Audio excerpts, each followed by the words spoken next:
Good morning, students. Hope you all are fine at your home and doing your work properly. So today we are starting with the new topic, that is chemical coordination and integration. So before going deep into the chapter, we have already seen in 10th standard that is our body is being controlled by our brain, that is neural system.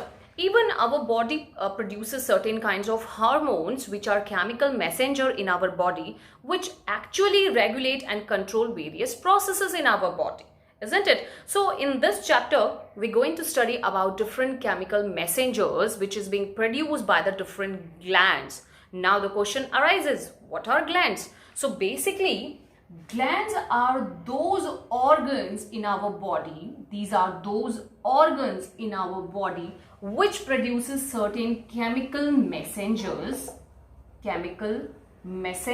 or they secreted chemical messenger which actually have different metabolic roles in our body,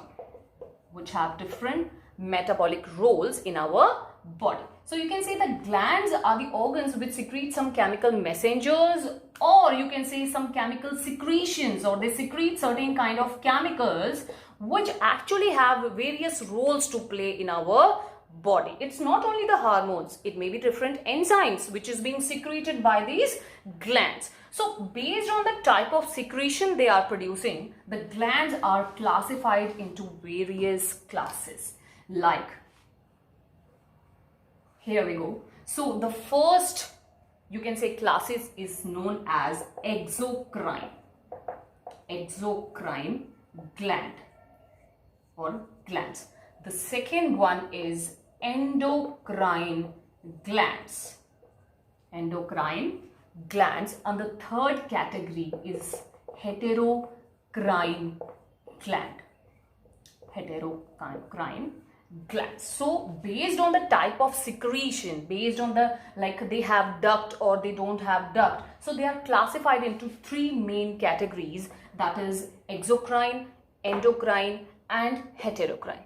So let's start with the exocrine. So exocrine glands are those glands which have ducts, which have tube-like structures, which is known as ducts. They pour their secretion into these ducts and then be carried to the different organs where they have to play their role, right? So exocrine glands, they pour their secretion, whatever they are producing, they pour their secretion into the duct, and from duct they are being carried to the different organ or the site of action. Example in this exocrine is liver. You know that liver produces bile juice, and this bile juice is being carried to small intestine through hepatic duct, and it is being carried to small intestine. Clear? So these exocrine glands are basically, they have duct, which is a tube-like structure, and they pour their secretion into these ducts and carry it to the site of action. Clear? So this is what about the exocrine. Now next is the endocrine glands. So these endocrine glands, or they are also known as glands of internal secretions. So basically these endocrine glands do not have ducts. They do not carry ducts. They pour their secretion directly into the blood. Okay, so these glands, they do not carry any tube-like structure. They produces the chemical messengers and they pour directly these secretion into the blood, and blood carry these chemical messenger to the site of action. Clear? Example in this endocrine gland is thymus. Thymus produces a hormone called thymosin, which is directly poured into the blood. Clear? And it is being circulated in the body to provide immunity. Clear? So we going to discuss in detail about each and every endocrine gland that are present in our body in detail, okay, in the future classes. Okay, the last category is heterocrine gland. आप नाम देखते ही समझ गए होंगे, you could have been understood. Like hetero means they have dual function, like they function as exocrine as well as endocrine. Okay, so they have both the properties. Like for example is pancreas. Pancreas have two different types of cells. Pancreas have two different kinds of cells. One is the cells of acinate and islets of Langerhans. Islet of Langerhans. These cells of acinate, they actually produces pancreatic juice. Pancreatic juice that compromises various enzymes required for the digestion of the food. Clear? The cells of acinate, they produces pancreatic juice that contain various enzymes required for the digestion of the food. Okay? And the last one is the islet of Langerhans. They produces various hormones like insulin, glucagon, right? These are the different hormones which being produced by islet of Langerhans. Okay, and we will discuss their role in detail in the future classes. So the glands are classified into three main classes or three main categories. One is the exocrine glands. These are the duct glands. Endocrine glands, they are ductless gland, and heterocrine glands which have both the properties of exocrine as well as endocrine. Okay, so we'll move forward. Okay, so now we'll discuss about the discovery of hormones. Discovery of hormones. The first, you can say, what are hormones? First, the question arises, we're going to discuss the discovery. So, what are hormones? Hormones are chemical messengers.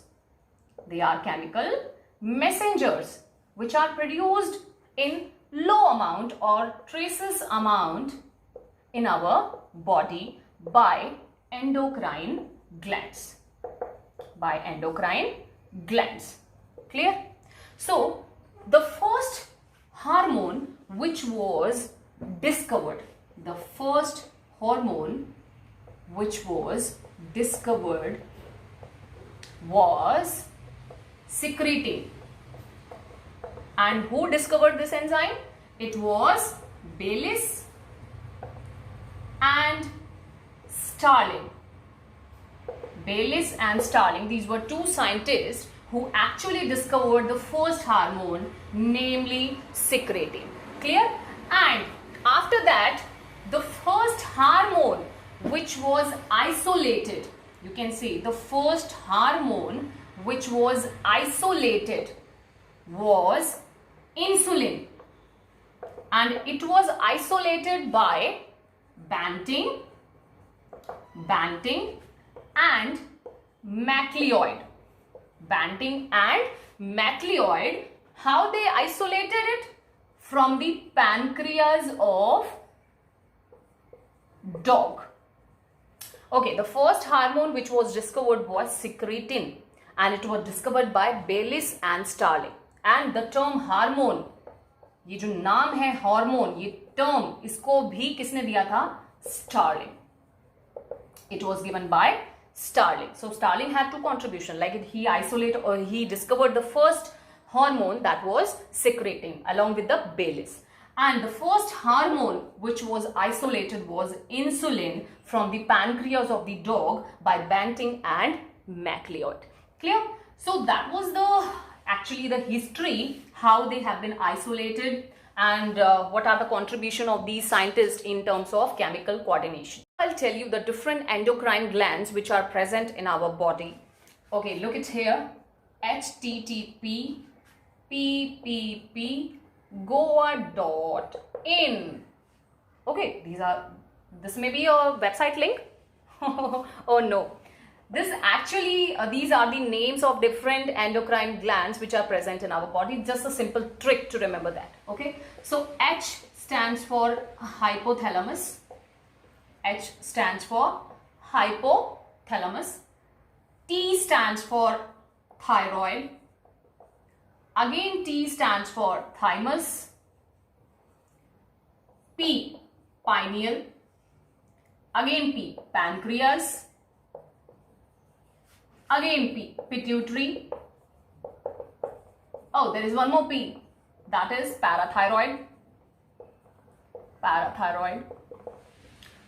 GO stands for gonads. And in gonads, we have two different gonads. One in male, that is testis.